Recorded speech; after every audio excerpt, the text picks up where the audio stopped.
Hello students, welcome to our channel. Chapter number 7 हम पढ़ रहे हैं जो है कंज्यूमर्स के बारे में, कंज्यूमर प्रोटेक्शन के बारे में हमें यहाँ पे पढ़ना है। कंज्यूमर मार्केट के किंग है, हम अच्छे से जानते हैं, राइट। कंज्यूमर को चीट नहीं करना चाहिए आइडियली, लेकिन काफ़ी सारी चीज़ें ऐसी होती है कि कंज्यूमर को चीट किया जाता है। वो भी हमने देखा था, आर्टिफिशियल शॉर्टेज क्रिएट की जाती है, गलत एडवर्टीज़मेंट की जाती है, प्राइस ज़्यादा चार्ज की जाती है। इन सारे तरीक़ों से क्या होता है, कंज्यूमर्स को चीट किया जाता है, राइट। अब उनके प्रोटेक्शन के बारे में हमें पढ़ना है कि कौन कौन सी हमारी गवर्नमेंट ने मेजर्स लिए हैं प्रोटेक्शन के लिए कंज्यूमर्स के। साथ ही कंज्यूमर्स को भी क्या रिस्पॉन्सिबिलिटी पूरी करनी है खुद के लिए, वो हम देखेंगे आज के लेक्चर में। आज हमारा लेक्चर नंबर है 3, ठीक है। 2 लेक्चर्स हो गए ऑलरेडी। अभी आज के लेक्चर में सबसे पहले हमें देखना है रिस्पॉन्सिबिलिटीज़ ऑफ कंज्यूमर्स। देखिए, कोई इंसान जिसके साथ कुछ गलत हो रहा है, राइट, तो सबसे पहली रिस्पॉन्सिबिलिटी तो उसकी ही बनती है कि उसने ही कुछ चीज़ें ध्यान में रखनी है। कंज्यूमर्स की हम बात करें, अब कंज्यूमर के साथ काफ़ी सारी एक्टिविटीज़ गलत हो रही है। प्राइस गलत चार्ज कर दिया, एडल्ट्रेशन हो गया, मिक्सिंग हो गया प्रोडक्ट में, काफ़ी सारी चीज़ें होती है। तब कंज्यूमर ने खुद ने क्या करना है, इन सारी चीज़ों से बचने के लिए, खुद को प्रोटेक्ट करने के लिए, वो हम यहाँ पे डिटेल में स्टडी करेंगे point wise. So let's start. Now the act has given certain rights to the consumers. Rights हमने पढ़े आगे के चैप्टर में डिटेल में, आगे के लेक्चर में, कि कौन कौन से राइट्स दिए गए हैं कंज्यूमर को खुद को प्रोटेक्ट करने के लिए। Now at the same time consumers have some responsibilities too. Rights दे दिए हैं, बराबर है, पर कुछ जिम्मेदारियाँ भी रहेगी of course. Now consumer should exercise their rights and responsibilities while purchasing products और सर्विसेज। अब ये जो राइट्स दिए गए हैं, साथ ही जो कंज्यूमर की रिस्पॉन्सिबिलिटीज़ हैं, इन दोनों का ही यूज़ करना है कंज्यूमर ने। कब यूज़ करना है, जब वो प्रोडक्ट बाय कर रहा है या फिर सर्विस अवेल कर रहा है। Now this are as follows. कौन कौन सी रिस्पॉन्सिबिलिटीज़ है, राइट्स हमने देख लिए थे, अभी रिस्पॉन्सिबिलिटीज़ देख ली कि कंज्यूमर की क्या क्या जिम्मेदारी बनती है while purchasing the goods. Now सबसे पहला है consumer should use his rights. सबसे पहली चीज़ यही है कि उसने उसके राइट्स को यूज़ करना है। अब जो राइट्स हमने जो पढ़े थे, राइट टू सेफ्टी है, राइट टू बी हर्ड है, राइट टू रिड्रेसल है, ये सारे राइट्स यूज़ करने बराबर, लेकिन यूज़ करने से पहले उन राइट्स का अच्छे से नॉलेज होना चाहिए, अवेयरनेस होनी चाहिए, तब जाके कंज्यूमर यूज़ कर पाएगा उसके राइट्स को। तो सबसे पहला पॉइंट है consumer should use his rights. Consumers have many rights with regard to the goods and services. They must be aware of their rights while buying. Consumer aware होना चाहिए उसके राइट्स के बारे में जब वो कुछ खरीद रहा है।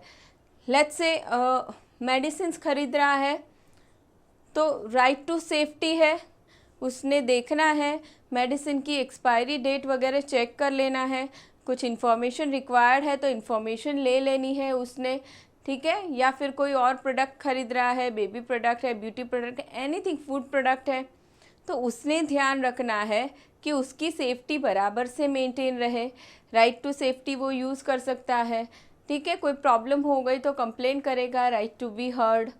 तो ये सारे राइट्स कंज्यूमर को यूज़ करने चाहिए, एंड वो यूज़ करने के लिए कंज्यूमर को अवेयरनेस होनी चाहिए उस राइट्स के बारे में। Now next responsibility is cautious consumer. Cautious consumer, cautious यानी ऐसा कंज्यूमर जो इग्नोरेंस नहीं रख रहा, ठीक है।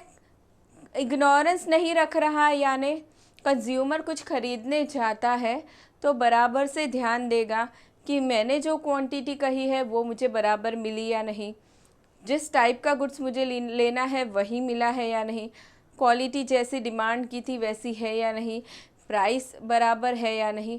कॉशियस रहेगा, वो अवेयर रहेगा। तो ये भी एक रिस्पॉन्सिबिलिटी है कंज्यूमर की। अगर वो खुद ही अवेयर नहीं है, कॉशियस नहीं है, तो सामने वाला पर्सन फिर उसे चीट करने ही वाला है। ठीक है, तो कंज्यूमर ने क्या करना है, कॉशियस रहना है। Now the consumers should understand their responsibilities while buying goods and services.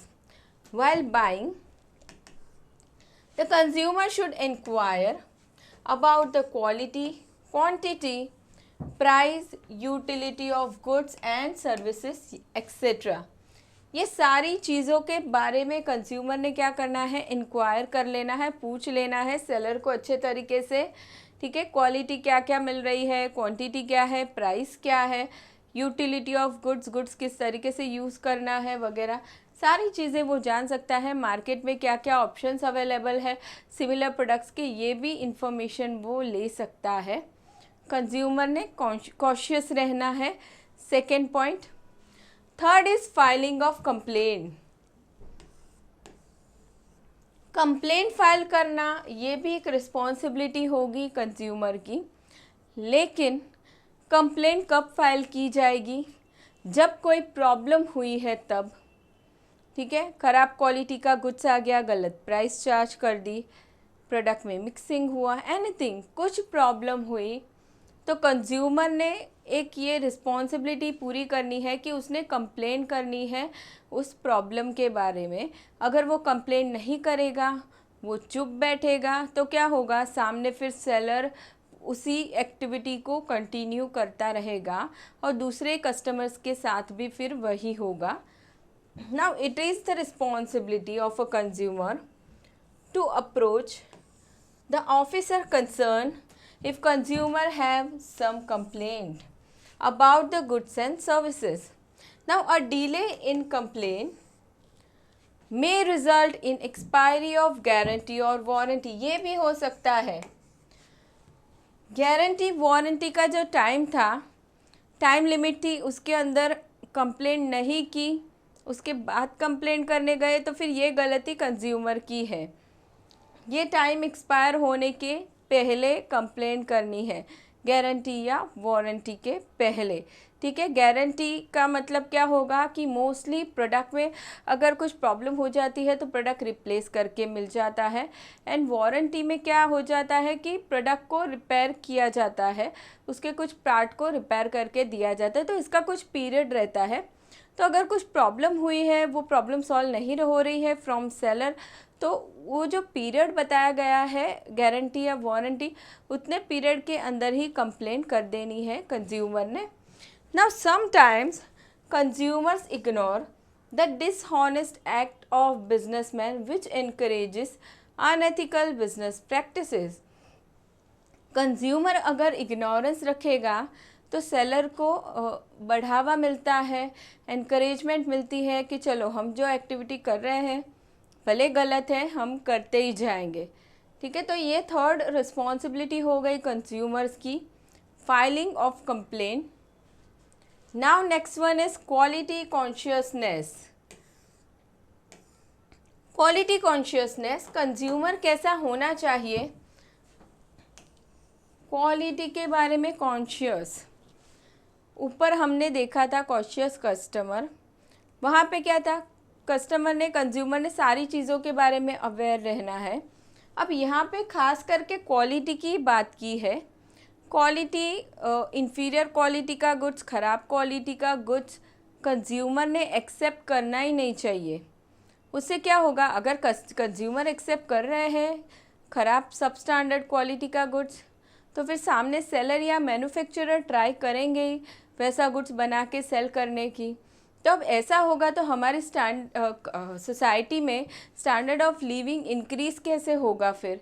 इसलिए कंज्यूमर्स ने ही ध्यान रखना है क्वालिटी के बारे में, एंड क्वालिटी कॉन्शियस रहना है। Now the consumer should never compromise on the quality of goods. देखिए, शुड नेवर कॉम्प्रोमाइज़, कभी भी कॉम्प्रोमाइज़ नहीं करना है। They should not buy inferior stuff out of greed for less prices. Come price पे मिल रहा है ये सोच के ख़राब क्वालिटी का कुछ नहीं लेना है. If the consumers behave like this, there cannot be any protection for them from any sector.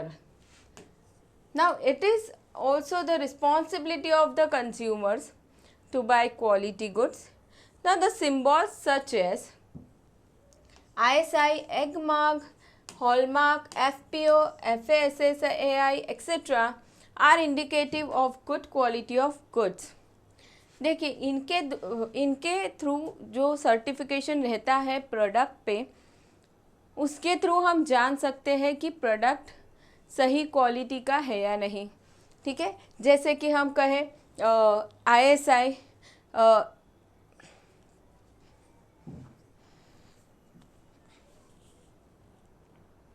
जैसे कि हम कहें ISI Indian standard institute, egg mark, hallmark, FPO pharma producer association, FASSAI यानी कि food safety and standard authority of India, ये लोग क्या करते हैं, सर्टिफाई कर दे कि भाई प्रोडक्ट सही है. प्रोडक्ट पे हम इनके सिंबल देखेंगे तो हम समझ जाएंगे कि प्रोडक्ट सही क्वालिटी का है, स्टैंडर्ड क्वालिटी का है, हम खरीद सकते हैं, हमारे लिए सेफ़ है. ठीक है, तो कंज्यूमर ने क्या करना है, क्वालिटी कॉन्शियस रहना है और उसने सही क्वालिटी का गुड्स ही लेना है. इन्फीरियर क्वालिटी का कंज्यूमर नहीं लेगा.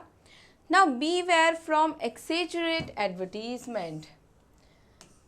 इसका मतलब क्या होगा कि कभी कभी सेलर्स क्या करते हैं, प्रोडक्ट का इंफॉर्मेशन बढ़ा चढ़ा के दिखाते हैं.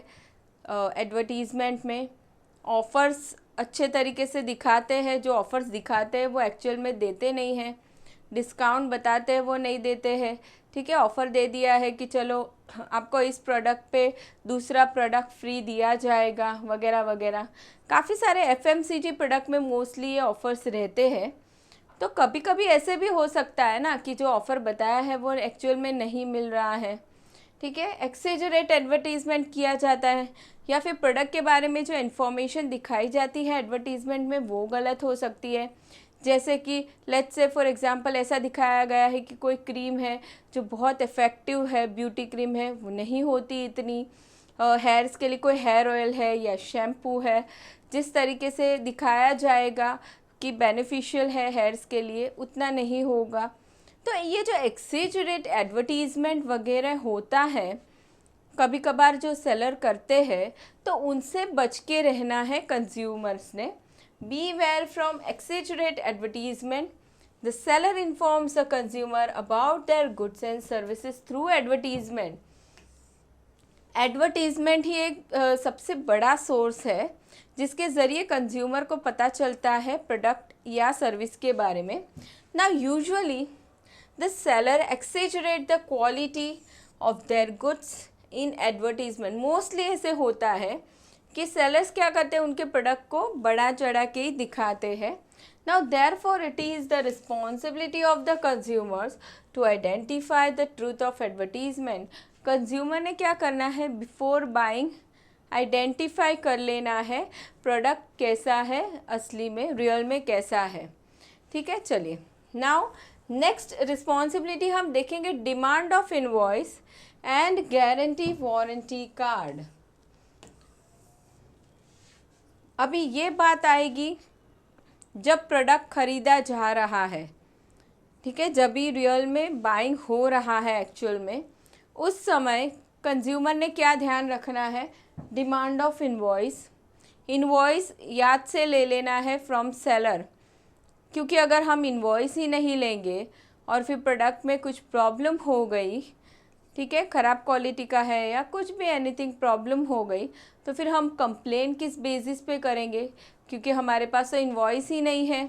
साथ ही गारंटी वारंटी कार्ड भी याद से ले लेना है. अगर गारंटी वारंटी कार्ड भी नहीं है तो फिर हमें प्रोडक्ट लेने के बाद कुछ प्रोडक्ट में प्रॉब्लम आ गई, मान लो इलेक्ट्रॉनिक गुड्स है या कोई और प्रोडक्ट हो सकता है, तो उस प्रॉब्लम को फिर हम कैसे सॉल्व करवाएंगे, प्रोडक्ट का रिपेयर वगैरह कैसे करवाएंगे, रिप्लेसमेंट कैसे कराएंगे, अगर हमने गारंटी वारंटी कार्ड लिया ही नहीं है तो डिमांड ऑफ इनवॉइस करना है and guarantee warranty card. Now consumer should always ask for invoice for the goods, invoice ले लेना है for the goods purchased. It is the responsibility of consumer to check details mention on guarantee warranty card.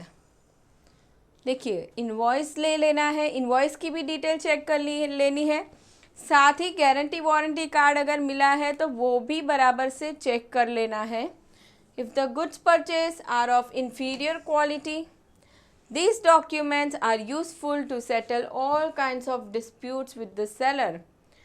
Goods ख़राब quality का मिल गया या तो फिर goods लेने के बाद कुछ प्रॉब्लम हो गई गुड्स में या प्रोडक्ट में, अभी रिपेयर करना है या रिप्लेस करना है, तो मान लो कि हमने गारंटी वारंटी कार्ड नहीं लिया है या इनवॉइस नहीं लिया है, तो ये सारे प्रॉब्लम्स फिर हम कैसे सॉल्व कर पाएंगे, कैसे हम सेटल कर पाएंगे डिस्प्यूट्स को जो सेलर के साथ हुआ है, नहीं कर पाएंगे। इसीलिए हमें इनवॉइस गारंटी वारंटी कार्ड ले लेना है। Now next one is next responsibility is pre planned buying. Pre planned buying, कुछ खरीदने से पहले प्री प्लान करना है। छोटी मोटी चीज़ें हैं तो ठीक है, लेकिन अगर थोड़ी कुछ आप कॉस्टली बड़ी चीज़ें लेने जा रहे हो तो प्री प्लानिंग करना बहुत ज़रूरी है। जैसे हम कहें हम कोई लैपटॉप ख़रीदने जा रहे हैं, एसी लेने जा रहे हैं, ठीक है, कंप्यूटर लेना है, टेलीविज़न लेना है, टीवी लेना है, तो ऐसा नहीं है कि चले गए किसी भी शॉप में जो भी कंपनी का पसंद आ गया ले लिया। नहीं, क्या करना है, प्री प्लान। सारे ही जगह हमें जितने भी शॉप्स अवेलेबल है हम इंक्वायरी करेंगे अबाउट प्रोडक्ट, उसकी क्वालिटी, उसकी प्राइस, उसकी गारंटी वारंटी एक्सेट्रा, सारी जगह इंक्वायरी करेंगे। अभी आजकल तो ऑनलाइन बाइंग सेलिंग भी हो रहा है, तो वहाँ पे भी हम इंफॉर्मेशन देख सकते हैं और हम पहले से ही प्लान कर सकते हैं कि हमें गुड्स कहाँ से लेना है, ठीक है, कौन सी क्वालिटी का लेना है, कितनी प्राइस तक लेना है, सारी चीज़ें पहले से डिसाइड करनी है बायर ने। क्योंकि अगर पहले से प्लानिंग किया हो तो चीटिंग होने के चांसेस कम हो जाते हैं। क्यों कम हो जाते हैं? क्योंकि बायर को उस समय इंफॉर्मेशन सारी रहती है प्रोडक्ट के बारे में, तो सेलर फ़ायदा नहीं उठा सकता बायर का। Now the important responsibility of consumer is that they should not buy in hurry. It means that the consumer should make an estimate of the goods they want to buy along with their quantity required. क्या करना है consumer ने? Estimate यानी अंदाज़ा ले लेना है कि कौन सा गुड्स उसे चाहिए, कौन सी क्वालिटी का एंड कितनी क्वांटिटी रिक्वायर्ड होगी। Now they should also take in consideration the place from where to buy the things. कहाँ से लेना है वो भी कंज्यूमर डिसाइड कर लेगा। तो pre planned buying. Now next one is next responsibility is organised efforts. Efforts कैसे लेने होंगे? ऑर्गेनाइज्ड। किसी कंज्यूमर के साथ कोई प्रॉब्लम हो गई है, ख़राब गुड्स मिल गया है, सब स्टैंडर्ड क्वालिटी का, प्राइस गलत हो गई है, एडल्ट्रेशन हुआ है, एनीथिंग प्रॉब्लम हो गई है, अब वो एक कस्टमर या कंज्यूमर कंप्लेन करेगा, उस प्रॉब्लम के लिए फ़ाइट करेगा, या इससे अच्छा है कि और भी लोग उसे सपोर्ट करें, साथ मिलके एफ़र्ट्स लगाए, तो वहाँ पे ज़्यादा जल्दी प्रॉब्लम सॉल्व होगी, सबका ही बेनिफिट होने वाला है। तो ये जो एफ़र्ट्स लिए जाएंगे बाय कंज्यूमर कैसे होने चाहिए? ऑर्गेनाइज्ड होने चाहिए। Now consumer should undertake responsibility for the protection of their rights and safeguarding their interest. Consumers can work for and support the Consumer Protection Association for consumer welfare. Consumer क्या कर सकता है? Can work for and support the Consumer Protection Association. इस association को वो support कर सकता है फॉर कंज्यूमर वेलफेयर, ठीक है, क्योंकि भाई कंट्री में हम सारे ही लोग कंज्यूमर ही है, ठीक है, तो हमें हमारे खुद के प्रोटेक्शन के लिए कुछ तो करना ही चाहिए। तभी यहाँ पे हमने रिस्पॉन्सिबिलिटीज़ देखी ऑफ कंज्यूमर्स कि उन्होंने खुद ने क्या रिस्पॉन्सिबिलिटी फुलफ़िल करनी है कि उनके साथ कुछ गलत ना हो, ठीक है। चलिए अभी नेक्स्ट हम आगे बढ़ते हैं। Ways and means of consumer protection. Ways and means consumer protection, consumer को बचाने के लिए, उनके इंटरेस्ट को बचाने के लिए क्या क्या मेजर्स लिए गए हैं, ठीक है। हमारी कंट्री में कहाँ जाके कंज्यूमर खुद की प्रॉब्लम सॉल्व करवा सकता है, एंड गवर्नमेंट क्या क्या कर रही है, एनजीओज़ क्या क्या कर रहे हैं कंज्यूमर्स के लिए, उनको हेल्प करने के लिए, अवेयर करने के लिए, वो हम यहाँ पे देखने वाले हैं। Now we have enumerated several instances of exploitation and malpractices on the part of manufacturer, trader, dealer and service provider। ये चीज़ें हमने पढ़ी जो अभी तक के चैप्टर में कि कंज्यूमर के साथ क्या क्या गलत कर सकते हैं sellers. Now the question arises as to how can this be eliminated। अभी ये जो प्रॉब्लम हो रही है कंज्यूमर के साथ, वो सॉल्व कैसे करवाई जाएगी, ये क्वेश्चन आ रहा है। अब the prevailing judiciary system is not sufficient enough to protect consumers, therefore there are various ways and means of consumer protection. Prevailing judiciary system, जो हमारी नॉर्मल जुडिशरी सिस्टम है कंप्लेंट सॉल्व करने के लिए, वो सफिशिएंट नहीं है। क्यों? क्योंकि वहाँ पे other than consumer related problems भी आ रही है, तो अभी वहाँ पे कंज्यूमर्स को सॉल्यूशन मिलने में टाइम लग जाएगा, वहाँ पे जल्दी से सॉल्यूशन नहीं आएगा कंज्यूमर्स की प्रॉब्लम का। इसीलिए अब यहाँ पे और नए कुछ तरीके ढूंढे गए कंज्यूमर्स को हेल्प करने के लिए। अभी सबसे पहला यहाँ पे आने वाला है लोक अदालत। लोक अदालत जिसका दूसरा नाम है पीपल्स कोर्ट, ये दो नाम है उसके। अभी लोक अदालत में कंज्यूमर कब जा सकता है, कब जाएगा? सबसे पहली चीज़, जब भी बहुत जल्दी सॉल्यूशन लाना है, वेट नहीं करना है, जल्दी से जल्दी सॉल्यूशन लाना है प्रॉब्लम का, कंप्लेंट का, ठीक है। एंड दूसरी चीज़, दोनों ही पार्टीज़ यानी कि सेलर एंड बायर कॉम्प्रोमाइज़ करने के लिए रेडी है। जो भी डिस्प्यूट है दोनों के बीच में, उसके लिए वो लोग रेडी है कि चलो हम लोग कॉम्प्रोमाइज़ कर लेंगे। तो वैसा केस या वैसा प्रॉब्लम लोक अदालत में जा सकता है। नाउ द लोक अदालत is effective and economical system for quick redressal यानी सोल्यूशन आना, for quick redressal of the public grievances. यहाँ पे इकोनॉमिकल सिस्टम यानी कि बहुत ज़्यादा कॉस्टली नहीं होगा, एंड इफ़ेक्टिव है, जल्दी से सॉल्यूशन आ रहा है यहाँ पे। सो लोक अदालत is the effective and economical system for quick redressal of public grievances. It can also be referred to as People's Court. It is established by the government to settle disputes by compromise. देखिए ये word याद रखना है। कौन से cases यहाँ पे जाएंगे जहाँ पे कॉम्प्रोमाइज़ करने के लिए पार्टी रेडी है, ठीक है। सेलर ने कोई प्रोडक्ट सेल किया है, कंज्यूमर को गलत प्रोडक्ट दे दिया है या ज़्यादा प्राइस चार्ज कर दी है, अभी कंज्यूमर ने कंप्लेंट फाइल कर दी है, अभी कंज्यूमर को चाहिए कि फटाफट से सॉल्यूशन आ जाए, सेलर भी एग्री कर रहा है कि मेरी भी मिस्टेक है, हम कॉम्प्रोमाइज़ से सॉल्व कर लेंगे, तो यहाँ पे जा सकते हैं। नाउ द अग्रीव्ड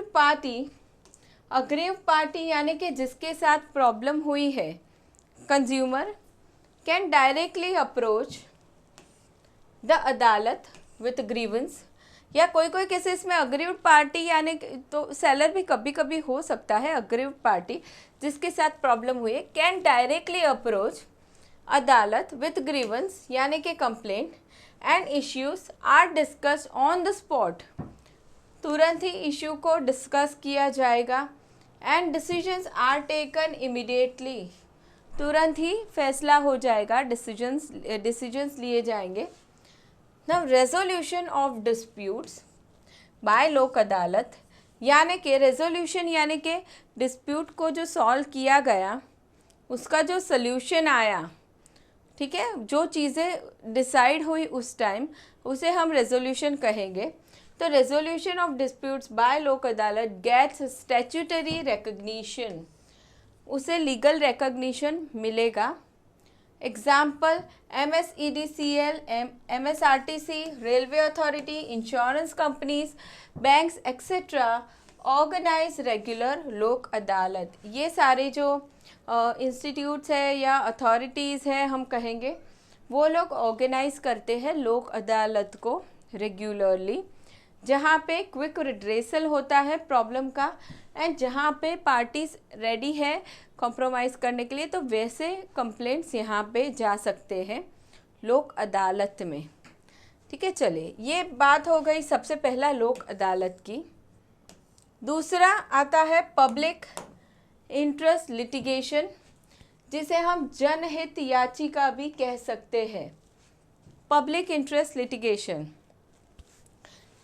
जनहित याचिका यानी कि जनरल पब्लिक को कुछ प्रॉब्लम हो गई है तो उनकी प्रॉब्लम का सल्यूशन यहाँ पे लाया जा सकता है। कहाँ पे? पब्लिक इंटरेस्ट लिटिगेशन में। ना public interest litigation means a legal action initiated in a court of law regarding a matter of general public interest। Legal action लिया जा रहा है, कुछ प्रॉब्लम हो रही है लोगों को, जनरल पब्लिक को, उसके लिए लीगल एक्शन लिया जाएगा। Initiated in a court of law regarding a matter of general public interest, लोगों के इंटरेस्ट को ध्यान में रख के लीगल एक्शन लिया जाएगा। Now it is a legal facility under which any person can approach to the court, any person can approach to the court of law in the interest of the society। कोई भी person जाके complain कर सकता है लोगों के benefit के लिए, लोगों को प्रॉब्लम हो रही है उसे सॉल्व करने के लिए। लेट्स से फॉर एग्जांपल कोई रेसिडेंशियल एरिया है, वहाँ पे कोई इंडस्ट्री ओपन की गई है, अब उस इंडस्ट्री की वजह से काफ़ी सारा पोल्यूशन क्रिएट हो रहा है। हम कह सकते हैं एयर पोल्यूशन हो रहा है, वाटर पोल्यूशन हो रहा है, जो वहाँ के लोगों के लिए हार्मफुल है, नुकसान कर रहा है उन्हें। तो अब उनके बेनिफिट के लिए, जनरल पब्लिक के बेनिफिट के लिए या उनके इंटरेस्ट के लिए कोई भी पर्सन कंप्लेन कर सकता है, लीगल एक्शन ले सकता है against that industry in the court of law. ठीक है, उसे हम कहेंगे public interest litigation. Its aim is to provide legal remedy to unrepresented group of society. Aim क्या है इस चीज़ का? लीगल पब्लिक इंटरेस्ट लिटिगेशन का लीगली सोल्यूशन लाना, रेमेडी सोल्यूशन लाना जो लोगों के बेनिफिट में हो। The party which is not related to grievance can also file public interest litigation. ऐसा इंसान जो इस प्रॉब्लम से रिलेटेड ही नहीं है, हम कहें कोई ऐसा इंसान है जो उस रेसिडेंशियल एरिया में नहीं रह रहा जहाँ पे पॉल्यूशन क्रिएट हो रहा है, तो भी वो इंसान कंप्लेन कर सकता है वहाँ के लोगों के बेनिफिट के लिए। Now it is filed in the high court as well as supreme court directly in some cases. कुछ केसेस ऐसे हैं जहाँ पे मान लो प्रॉब्लम बहुत बड़ी है, तो उस केसेस में सीधा हाई कोर्ट या फिर सुप्रीम कोर्ट में केस फाइल किया जा सकता है। ठीक है, तो ये हो गया second, public interest litigation. Now next is redressal forums. Redressal forums, redressal यानी सॉल्व करवाना, कंप्लेंट सॉल्व करवाना। अभी रिड्रेसल फॉरम्स बनाए गए हैं कुछ, ठीक है, डिस्ट्रिक्ट लेवल पे बने हैं, स्टेट लेवल पे बने हैं, नेशनल लेवल पे बने हैं। अभी वहाँ पे जाके रिड्रेसल फॉरम्स में जाके कंज्यूमर कंप्लेंट्स कर सकते हैं, उन्हें जो प्रॉब्लम हुई है, एंड वहाँ पे सॉल्यूशन ला सकते हैं, ठीक है। अभी यहाँ पे कौन से केसेस जाएंगे कि जहाँ पे दोनों पार्टी कॉम्प्रोमाइज़ करने के लिए रेडी नहीं है, वैसे केसेस यहाँ पे जा सकते हैं। Now under the consumer protection act 2019 a system has been set up to deal with the consumer grievances and disputes। अभी ऐसा जो सिस्टम बना है at district, state and national level, any individual consumer or association of consumer, देखिए दोनों ही लोग, individual या association of consumers can file a complaint with respective commission depending on the value of goods and claim for compensation। अब ये जो 3 commission बने हैं, district, state and national, तो कहीं पे भी जाके कंप्लेंट नहीं कर देना है। जो भी प्रॉब्लम हुई है प्रोडक्ट या सर्विस के बारे में, पहले उसका वैल्यू चेक करना है कि उसकी वैल्यू क्या है, एंड उस वैल्यू के बेसिस पे यहाँ पे कंप्लेंट कर सकते हैं। ये रिड्रेसल फॉरम हमें एकदम डिटेल में पढ़ने हैं, चैप्टर में आने वाला है आगे। Now any individual or individual consumer or association of consumer can file a complaint with respective commission depending on the value of goods and claim for compensation. Now the main aim of this commission is to provide for simple, speedy and inexpensive redressal of consumers' grievances। Now, as per the Act, Consumer Protection Councils at district, state and national level can be set up for promotion and protection of rights of consumer। क्यों setup किया गया है इसे? Consumer के rights को protect करने के लिए, उनके राइट को प्रमोट करने के लिए, ज़्यादा से ज़्यादा लोगों तक अवेयरनेस पहुंचाने के लिए, ठीक है। तो ये तीसरा हो गया रिड्रेसल फॉरम्स। ना फोर्थ है अवेयरनेस प्रोग्राम।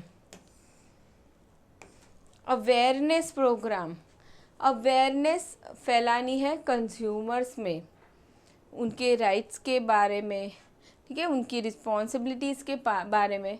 कंज्यूमर को पता तो होना चाहिए कि उनके पास क्या क्या राइट्स अवेलेबल है। जब अवेयर होगा कंज्यूमर, तब जाके ही उसके राइट्स वो यूज़ कर पाएगा, ठीक है। तो ऐसे काफ़ी सारे प्रोग्राम्स किए जाते हैं। कौन करेगा? गवर्नमेंट करेगी, NGOs कर सकते हैं, ठीक है। वो लोग क्या करेंगे? कुछ प्रोग्राम्स करेंगे जिसके थ्रू कंज्यूमर को इन्फॉर्मेशन मिलेगी और वो लोग अवेयर हो सकते हैं कि उनके पास क्या क्या राइट्स हैं। Now to increase the level of awareness among the consumers, the government of India has initiated various publicity measures. State and central government regularly publishes, क्या करती है state and central government? Regularly publishes journals, brochures, booklet and various posters depicting the rights and responsibilities of consumers, redressal machineries etc। क्या कर रही है state and central government? Journals publish कर रही है, बुकलेट्स, ब्रोशर्स, ये वगैरह। वो इन चीज़ों के ज़रिए क्या होगा, जब ये जनरल पब्लिक सोसाइटी में कंज्यूमर्स जब इसे रीड करेंगे तो उन्हें पता चलेगा कि हमारे पास क्या क्या राइट्स हैं, हमें प्रॉब्लम हो गई तो हम कहाँ पे जाके प्रॉब्लम को सॉल्व कर सकते हैं। सारी इन्फॉर्मेशन कंज्यूमर तक पहुँचती है। Now several audio video programs on consumer awareness are broadcasted on various channels through social media. Audio video programs भी काफ़ी सारे किए जाते हैं, ठीक है। तो वो देख के, सुन के भी कंज्यूमर को पता चलेगा, वो लोग अवेयर हो सकते हैं। Now 15 March is observed as international consumers rights day. 15 March consumer rights day है। And 24 December is observed as national consumers day. National consumer day बताया गया है 24 दिसंबर को। तो ये अवेयरनेस प्रोग्राम की बात हो गई। बहुत ही एक फेमस अवेयरनेस प्रोग्राम हम कह सकते हैं कि जो है वो जागो ग्राहक जागो। इसके ज़रिए भी कस्टमर के अंदर अलग अलग मेथड्स से, अलग अलग टाइप से बहुत सारी अवेयरनेस फैलाई जाती है। जैसे कि हम कहें कि हम अभी आजकल टेलीविज़न पे वगैरह काफ़ी सारे एड्स देखते हैं, वीडियोस देखते हैं, जिनमें बताया जाता है कि भाई बैंक से रिलेटेड है ये, कि कंज्यूमर्स ने कोई भी फ़ोन कॉल्स आते हैं अननोन नंबर से वगैरह, तो वहाँ पे उनका पासवर्ड या पिन नंबर वगैरह शेयर नहीं करना है। ठीक है, अब यहाँ पे क्या है, सर्विस प्रोवाइडर कोई भी चीटिंग नहीं कर रहा है, सब सही है वहाँ पे तो, लेकिन कोई थर्ड पार्टी फ्रॉड कर रही है। ठीक है, कोई थर्ड पर्सन है, गलत इंसान है, वो कस्टमर्स को बेवकूफ़ बना के पासवर्ड लेना चाहता है, कुछ गलत चीज़ें करना चाह रहा है। ठीक है, तो क्या उस वीडियो या एडवर्टीज़मेंट के ज़रिए कंज्यूमर्स को अवेयर किया जाता है कि वो उनके पासवर्ड या सिक्योर इन्फॉर्मेशन है उसे डिस्क्लोज़ ना करें, राइट। तो ये भी क्या है, एक तरीके की अवेयरनेस है कंज्यूमर्स के लिए। नाउ नेक्स्ट इज़, ये बात हो गई अवेयरनेस प्रोग्राम की। Next is consumer organization. काफ़ी सारे कंज्यूमर ऑर्गेनाइजेशन भी ऐसे बने हैं जो कंज्यूमर के लिए काम करते हैं, उन्हें हेल्प करते हैं। Now consumer organization have been active in India to promote and protect consumer interest. Now, consumer movement is well settled in India and helping individuals to seek quick and adequate redressal of their grievances. क्या करेंगे ये लोग, help करेंगे consumer को कुछ problem हो गई है तो उसका सोल्यूशन लाने के लिए। Now, it is necessary to strengthen consumer movement throughout the country. अभी ये बात हुई कंज्यूमर ऑर्गेनाइजेशन की। Next is consumer welfare fund. Consumer welfare fund बनाया गया है, जो पैसे यूज़ होते हैं कंज्यूमर के प्रोटेक्शन के लिए। ना डिपार्टमेंट ऑफ कंज्यूमर अफेयर्स, किसने बनाया है ये fund, department of consumer affairs has created Consumer Welfare Fund for providing financial assistance to strengthen the voluntary consumer movement, particularly in rural area. Rural area है, वहाँ पे कंज्यूमर की movement बढ़ाने के लिए, वॉलंटरी मूवमेंट, किसी को फोर्स नहीं करना है, वॉलंटरी कंज्यूमर मूवमेंट बढ़ानी है, वहाँ पे फाइनेंशियल असिस्टेंस चाहिए होगी, तो वो असिस्टेंस मिलेगी कंज्यूमर वेलफेयर फंड से, और वो सेटअप किया है डिपार्टमेंट ऑफ कंज्यूमर अफेयर्स ने। Now this fund is use for training and research in consumer education, complaint handling, counselling and guidance mechanism, product testing labs and so on. Training and research के लिए पैसा लगाया जाएगा, use किया जाएगा। किससे related training and research, इन सारी चीज़ों के रिलेटेड जो रिसर्च ट्रेनिंग वगैरह हो रही है उसमें ये पैसा यूज़ होगा। चलिए, ये बात हो गई कंज्यूमर वेलफेयर फंड की। ना नेक्स्ट हम देखने वाले लेजिस्लेटिव मेजर्स, यानी कि गवर्नमेंट ने और कौन कौन से एक्ट लाए हैं जो प्रोटेक्ट करते हैं कंज्यूमर्स को।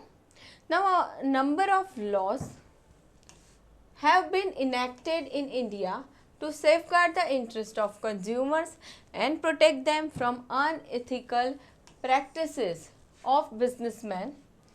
Some of these laws are as follows. कौन कौन से laws बनाए गए हैं? Sale of Goods Act 1930, Essential Commodities Act 1955, Standard of Weights and Measures Act 1956, Bureau of Indian Standards Act 1969, Food Safety and Standards Act 2006, and उसके बाद आया national food security act 2013। Now there are number of laws to safeguard the interest of consumers, but these acts could not provide complete and fair justice to consumers. Therefore, an exclusive act has been advocated in form of Consumer Protection Act 2019. ये क्या कह रहे हैं कि ये जो सारे acts बनाए हैं, सेल ऑफ गुड्स के बारे में है, एसेंशियल कमोडिटीज़ वेट्स मेजरमेंट के रिलेटेड एक्ट है, कंज्यूमर्स को हेल्प करेंगे, उसमें कोई डाउट नहीं है, हेल्प करेंगे कंज्यूमर को, लेकिन 100% कंज्यूमर के इंटरेस्ट की सेफ्टी नहीं देखी जा रही है इस एक्ट के ज़रिए। इसके लिए कंज्यूमर की प्रोटेक्शन के लिए ही एक अलग एक्ट बनाया गया, कंज्यूमर प्रोटेक्शन एक्ट 2019, जो सिर्फ कंज्यूमर के प्रोटेक्शन को ही देखेगा। ठीक है, तो यहाँ पे हमने अभी देख लिया कौन कौन से वेज है, मीन्स है जिसके थ्रू कंज्यूमर उनकी प्रॉब्लम सॉल्व करवा सकते हैं एंड कंज्यूमर को अवेयरनेस कहाँ से मिल सकती है। ठीक है, तो अभी यहाँ पे ये टॉपिक हमारा ख़त्म हो गया है। नेक्स्ट लेक्चर में हम करने वाले हैं कंज्यूमर प्रोटेक्शन एक्ट 2019, यहाँ से हम स्टार्ट करेंगे। वीडियो यहाँ तक पसंद आया हो तो लाइक ज़रूर से करना स्टूडेंट्स। मिलेंगे नेक्स्ट लेक्चर में। Thank you everyone.